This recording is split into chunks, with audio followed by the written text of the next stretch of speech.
আজকে বিশ্বজুড়ে যে অতিমারি বা প্যান্ডামিক সিচুয়েশন চলছে বা কোভিড পরিস্থিতির মধ্যে দিয়ে যে আমরা যাচ্ছি, তাতে প্রত্যেকেরই একটা বেসিক নিড কি, প্রত্যেকেই চাইবে একটা স্বাস্থ্য বীমা বা মেডিক্লেম করতে। তো যখন আমরা মেডিক্লেম করতে যাই, তখন মেডিক্লেম কোম্পানিগুলোর থেকে আমরা কি চুজ করি? আমরা চুজ করি যে কত টাকা সাম ইনশিওর্ড হবে বা কত টাকা আমরা মেডিক্লেম নিতে পারবো একটা কোম্পানির থেকে। তো কেউ 5 লাখ টাকা, কেউ 10 লাখ টাকা, কেউ 50 লাখ টাকা বা এনি অ্যামাউন্ট সাম ইনশিওর্ড নিতে পারে। কিন্তু যখন আমরা হসপিটালাইজড হই, সিনারিওটা একটু অন্যরকম হয়। তো ওখানে গিয়ে দেখা যায় যে আমি সাম ইনশিওর্ড নিয়েছি 10 লাখ টাকা এবং আমার বিলিং হয়েছে 20 লাখ টাকা। আমার এস্টিমেট তো ছিল 10 লাখ টাকা, কিন্তু বিলিং হয়ে গেছে 20 লাখ টাকা। 10 লাখ টাকা তো মেডিক্লেম কোম্পানি আপনাকে দিয়ে দিল, বাকি 10 লাখ টাকা আপনাকে নিজের পকেট থেকে দিতে হচ্ছে। তো এই সমস্যার বন্ধুরা সমাধান কি? এর একটা সমাধান আছে। আপনাকে মার্কেট থেকে এমন কোনো মেডিক্লেম পলিসি নিতে হবে যেখানে আপনি আনলিমিটেড ক্লেম করতে পারেন। তো মার্কেটে এরকম একটা ইউনিক প্রোডাক্ট আছে। আজকে আমি ওই টপিকটার উপরই পার্টিকুলার আলোচনা করব।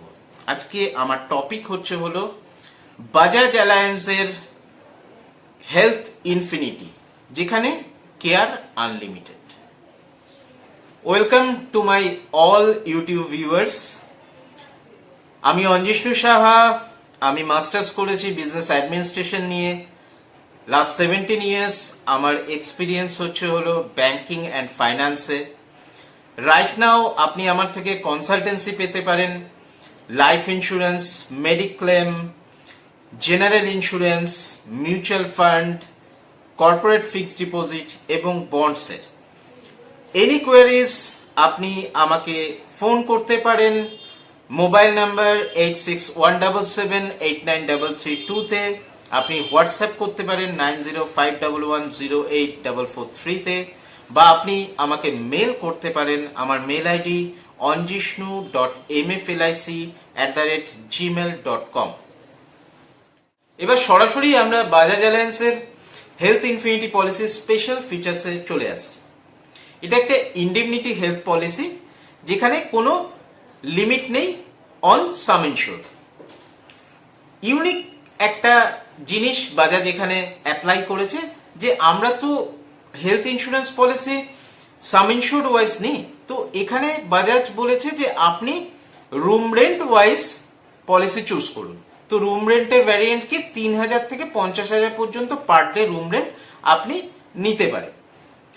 তো ধরুন আপনি 5,000 টাকা রুম রেন্ট সিলেক্ট করেছেন, তাহলে 5,000 ইন্টু 100 মানে 5 লাখ টাকা আপনার নর্মাল কভার। এবার আপনার ক্লেম হয়েছে 20 lakhs-এর, তাহলে সেক্ষেত্রে কি হবে? 5 লাখ টাকা আপনি নর্মাল কভারে পেয়ে যাচ্ছেন এবং বাকি যে 15 lakhs, সেই 15 lakhs-এ 3টে কোপেমেন্ট অপশন আসছে, একটা 15%, একটা 20%, একটা 25%। তো এই 3টের মধ্যে যে কোনো একটা কোপেমেন্ট আপনি চুজ করতে পারেন। থার্ড পয়েন্ট হচ্ছিল inpatient hospitalization treatment without any sublimit, এবং এখানে 24 আওয়ার্স হসপিটালাইজেশন হয়ে যাওয়ার পরে কোনো সাবলিমিট নেই। আপনি ইনপেশেন্ট ট্রিটমেন্ট উইদাউট এনি সাবলিমিট করতে পারবেন। প্রি হসপিটালাইজেশন 60 ডেজ পাবেন। পোস্ট হসপিটালাইজেশন আপনি ক্লেম করতে পারবেন 90 ডেজে। রোড অ্যাম্বুলেন্স আপনি কত টাকা ক্লেম করতে পারবেন? পার হসপিটালাইজেশন 5,000। কিছু ডে কেয়ার প্রসিডিওর আছে, সেই ডে কেয়ার প্রসিডিওরে আপনি এর মধ্যে কভারেজ পাবেন। প্রত্যেক থার্ড ইয়ার পলিসি হয়ে যাওয়ার পরে আপনি একটা হেলথ চেক আপের সুযোগ পাবেন আপ টু 5,000 অব্দি। এটার কস্ট মানে 5,000-এর মধ্যে আপনাকে হেলথ চেক আপটা করতে হবে। ইন্ডিভিজুয়াল পলিসি, এটা একটা ইন্ডিভিজুয়াল পলিসি, এটা ফ্লোটার পলিসি হয় না। এটা সেলফ, স্পাউস, চিলড্রেন এবং প্যারেন্টসের নামে আপনি নিতে পারবেন। 45 বছর পর্যন্ত কোনো প্রি মেডিকেল চেক আপ নেই। যদি পিইডি বা প্রি এক্সিস্টিং ডিজিজ থাকে তাহলে 36 মান্থ ওয়েটিং পিরিয়ড, তারপর থেকে আপনি পিইডিতে ক্লেম পাবেন। ইনকাম ট্যাক্স বেনিফিট পাবেন 80D ইনকাম ট্যাক্স অ্যাক্ট অনুযায়ী। এখানে আরেকটা কথা বলে রাখি, আপনি যদি আইসিইউতে ভর্তি হন তাহলে এখানে কোনো ক্যাপিং নেই, মানে আপনার অ্যাকচুয়াল আইসিইউর যা বিলিং হবে সেটাই কিন্তু বাজাজ অ্যালায়েন্স আপনাকে পে করে দেবে পার্টিকুলার এই পলিসিতে। রুম রেন্ট অপশন এখানে কি কি অ্যাভেলেবেল আছে? 3,000, 4,000, 5,000, 8,000, 10,000, 15,000। আবার এদিক থেকে পার ডে 20,000, 25,000, 30,000, 35,000, 40,000, 50,000 পার ডে পর্যন্ত। এন্ট্রি এজ কি? Entry age, minimum entry age 18 years, maximum entry age হচ্ছে হলো 65 years. Minimum dependent child entry হতে পারে 3 মাস বয়সে, ম্যাক্সিমাম ডিপেন্ডেন্ট চাইল্ড এন্ট্রি হতে পারে 25 বছর বয়সে। পলিসি পিরিয়ড এখানে কি কি আছে? আপনি 1 বছরের পলিসি পিরিয়ড চুজ করতে পারেন, 2 বছরে করতে পারেন, 3 বছরে করতে পারেন। 2 বছর যদি আপনি করেন তাহলে সেক্ষেত্রে 4% ডিসকাউন্ট পাবেন, 3 বছর করলে আপনি 8% ডিসকাউন্ট পাবেন। প্রসঙ্গত উল্লেখযোগ্য আরেকটা জিনিস আপনাদের বলে দিই যে স্পেসিফিক ডিজিজের ক্ষেত্রে, যেমন ধরুন ক্যাটারাক্ট, হার্নিয়া এটসেট্রা এটসেট্রা, আপনি এখানে ওয়েটিং পিরিয়ড হচ্ছিল 24 মান্থসের। মানে আপনার যদি এই পলিসিটা নেয়ার পরে ক্যাটারাক্ট অপারেশন করতে হয় সেক্ষেত্রে 24 মান্থ আপনাকে ওয়েট করতে হবে, তারপরেই আপনি এটাতে ক্লেম পেতে পারেন। বাজাজ অ্যালায়েন্সের ইনফিনিটি পলিসিতে আপনার যত খুশি ক্লেম হতে পারে, সেটা 20 লাখ হতে পারে, 50 লাখ হতে পারে, 1 কোটি হতে পারে, এনি অ্যামাউন্ট। তো কোম্পানি পুরো টাকাটাকেই আপনাকে ক্লেম হিসাবে দেবে।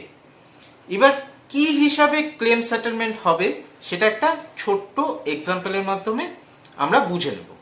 ধরুন এক ভদ্রলোক মিস্টার অমিত, উনি যখন পলিসি নিয়েছেন সেটা 5,000 রুম রেন্ট পার ডে হিসাবে পলিসি পারচেস করেছেন। তো এবং কোপেমেন্ট কত নিয়েছেন? 20%। এবং মিস্টার অমিত একটা হঠাৎ রোড অ্যাক্সিডেন্ট হলো এবং সেখানে উনি যখন হসপিটালাইজড হলেন তখন ওনার টোটাল বিলিং হলো 7.5 লাখ টাকা। এবার 5,000 রুম রেন্ট ইন্টু 100 টাইমস হয়ে গেল 5 লাখ টাকা। তাহলে যখন 5 লাখ পর্যন্ত বিলিং হচ্ছে সেই 5 লাখ পর্যন্ত কোনো কোপেমেন্ট নেই। 5 লাখের উপরে যত অ্যামাউন্ট এক্সিড করছে, এখানে যেমন 2.5 লাখ টাকা এক্সিড করেছে, 2.5 লাখের উপরে কোপেমেন্ট হচ্ছিল 20%। একটা ডিটেল হসপিটাল বিল দিয়ে ব্রেকআপের মাধ্যমে আমরা বুঝে নিই যে এটা কেমন ভাবে হতে পারে। ধরুন মিস্টার অমিত 15 দিনের জন্য হসপিটালাইজ ছিলেন এবং হসপিটালে যে বেড উনি নিয়েছেন তার ভ্যালু ছিল হলো 4,000 এর। তাহলে 15 দিন হসপিটালাইজ ছিল, 4,000 ইন্টু 15 ডেজ হয়ে গেল 60,000। Professional charges, doctor, surgeon etcetera ওনার লেগেছে 3 লাখ টাকা। ইনভেস্টিগেশনস এর জন্য লিখেছে 1 লাখ টাকা। ওটি, নার্সিং এটসেট্রা চার্জেস হয়েছে 1 লাখ টাকা। মেডিসিন অ্যান্ড কনজিউমেবলস 1 লাখ টাকা। Internal implant cost 80,000। Other non medical expenses 10,000। Total bill amount কত হলো? 7,50,000। এবার যে নন মেডিকেল এক্সপেন্সেস আছে সেটা কিন্তু কোম্পানির তরফ থেকে পেমেন্ট করা হয় না। সেই 10,000 টাকা যদি আমি বাদ দিয়ে দিই তাহলে টোটাল ক্লেম অ্যামাউন্ট কত? 7,40,000 টাকা। এবার নেক্সট স্টেপে আসি, application of policy copayment of 20% for total bill exceeding 100 times. Room rent নেওয়া হয়েছে 5,000, 100 টাইমস হয়ে গেল 5,000 ইন্টু 100, 5 লাখ। 5 লাখে কোনো কোপেমেন্ট নেই। অ্যামাউন্ট এক্সিডিং 100 টাইমস কত হচ্ছে? 2,40,000। 2,40,000 এর উপরে কোপেমেন্ট অ্যাপ্লিকেবল 20% কত হচ্ছে? চলে আসছে 48,000। এবার total amount payable by insurer, মানে বাজাজ অ্যালায়েন্স কোম্পানি মিস্টার অমিতকে কত টাকা পে করবে? টোটাল 7.5 লাখের এগেনস্টে 6,92,000। এবং কাস্টমারকে কত টাকা দিতে হচ্ছে? কাস্টমারকে দিতে হচ্ছে হলো 58,000 টাকা। এবার বন্ধুরা, আপনারা একটা ডিটেল বিল দেখলেন যেখানে 7.5 লাখ টাকার ক্লেম অ্যামাউন্ট দেয়া রয়েছে।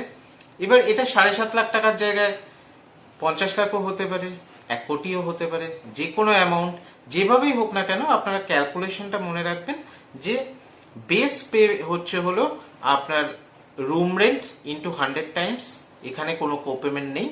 বাকি যত টাকাই ক্লেম হোক না কেন এক্সিডিং অ্যামাউন্টে আপনার 15%, 20% অর 25% করে কোপেমেন্ট আপনাকে দিতে হবে। তাহলে আপনি টেনশন ফ্রি যে আপনার এনি অ্যামাউন্ট ক্লেম হোক না কেন আপনি কিন্তু বাজাজ অ্যালায়েন্সের থেকে সেই টাকাটা পেয়ে যাবেন। শুধুমাত্র সামান্য কিছু কোপেমেন্ট করতে হবে এক্সিডিং অ্যামাউন্টের উপরে। তো একটা ছোট্ট এক্সাম্পল দিয়ে আমরা আবার বুঝে নিই যে একজন প্রপোজার মানে একজন কাস্টমারের এজ হচ্ছে হলো আমি ধরলাম 25 বছর, সে নিজের জন্য একটা হেলথ ইনফিনিটি পলিসি নিতে চাইছে। তো সে কি করলো, সে 1 বছরের পলিসি পিরিয়ড চুজ করেছে এবং কোপেমেন্ট চুজ করেছে 20% এবং রুম রেন্ট চুজ করেছে কত, 10,000। তাহলে তার প্রিমিয়াম কত হবে, তার প্রিমিয়াম হচ্ছে হলো নেট প্রিমিয়াম 11,897 টাকা এবং জিএসটি জুটছে এখানে 18%, জিএসটি অ্যামাউন্ট হচ্ছে 2,141 টাকা। ফাইনাল পেয়েবল প্রিমিয়াম হচ্ছে হলো 14,038 টাকা। মানে মাত্র 14,038 টাকায় আপনি পার ডে 10,000 রুম রেন্ট বা 10,000 ইন্টু 100 ইজ ইকুয়াল টু 10 lakhs-এর একটা কভারেজ কিন্তু আপনি নিতে পারছেন। এবং এখানে এটা এনশিওর করছে কোম্পানি যে এখানে যদি আপনার 50 লাখ টাকা, 1 কোটি টাকা, 1.5 কোটি টাকা যে কোনো অ্যামাউন্টে বিল হোক না কেন বাকিটাও আপনাকে বাজাজ অ্যালায়েন্স দিয়ে দেবে উইথ মিনিমাম সাম কোপেমেন্ট। ফিউচার তো আমরা প্রেডিক্ট করতে পারি না, তা ইন ফিউচার আমাদের কি ধরনের অসুখ হবে এবং সেখানে হসপিটালাইজেশন হওয়ার পরে কত টাকা খরচ হতে পারবে সেটা আমরা কেউ জানি না। তো সেক্ষেত্রে এমন একটা পলিসি চুজ করা দরকার যেখানে ক্লেমটা কিন্তু আনলিমিটেড নেওয়া যায়। তো সেক্ষেত্রে এই অ্যাসপেক্টে বাজাজ অ্যালায়েন্সের হেলথ ইনফিনিটি পলিসি কিন্তু ওয়েল সাজেস্টেড। আপনারা এই পলিসিটাকে চোখ বন্ধ করে নিতে পারেন এবং টেনশন ফ্রি হয়ে যেতে পারেন যে আপনাদের এনি ক্লেম অ্যামাউন্ট আসুক না কেন with minimum some copayment Bajaj Allianz কিন্তু সেই পেমেন্টটা আপনাকে করে দেবে। মার্কেটে অনেক মেডিক্লেম কোম্পানি আছে এবং তারা বিভিন্ন ধরনের ইন্স্যুরেন্স, হেলথ ইন্স্যুরেন্স প্রোভাইড করে থাকে। আমি বলবো প্রত্যেকটা কোম্পানি কিন্তু ভালো কোম্পানি। আপনি যদি সঠিক তথ্য দিয়ে মেডিক্লেম করেন এবং হসপিটালাইজেশন হওয়ার পরে যদি সঠিক তথ্য হসপিটাল থেকে মেডিক্লেম কোম্পানিগুলো পায় তাহলে কিন্তু ক্লেমে কোনো সমস্যা হওয়ার কথা নয়। তো বন্ধুরা, এই প্যান্ডামিক সিচুয়েশনে কামনা করি আপনারা সবাই সুস্থ থাকুন, ভালো থাকুন এবং নিজের জন্য এবং অবশ্যই পরিবারের জন্য একটা হেলথ ইন্স্যুরেন্স বা স্বাস্থ্য বীমা বা মেডিক্লেম করে রাখুন যাতে ভবিষ্যতে আপনাদের কোনো সমস্যা না আসে। এই ভিডিওটা দেখার পরে আমি জানি আপনাদের মধ্যে অনেক কোয়ারিজ আসবে, অনেক ক্যালকুলেশন আসবে, যেগুলো সলিউশন তো করা দরকার। তো সমাধানের জন্য আমি বসে আছি। আপনি আমাকে যে কোনো পদ্ধতিতে ফোন করতে পারেন, হোয়াটসঅ্যাপ করতে পারেন, মেল করতে পারেন, আমার সাথে যোগাযোগ করতে পারেন। আমি প্রত্যেকটা কোয়ারিজের সঠিক সমাধান দেব এবং প্রত্যেকটা ক্যালকুলেশন আপনাদেরকে জানিয়ে দেব, এইটুকু আমার কমিটমেন্ট রইল। তো যদি আমার এই ভিডিওটা ভালো লেগে থাকে তাহলে লাইক করবেন, শেয়ার করবেন এবং অবশ্যই সাবস্ক্রাইব করবেন ফর ফার্দার ইনফরমেটিভ ফাইন্যান্সিয়াল ভিডিওসগুলোর জন্য। Thank you for watching.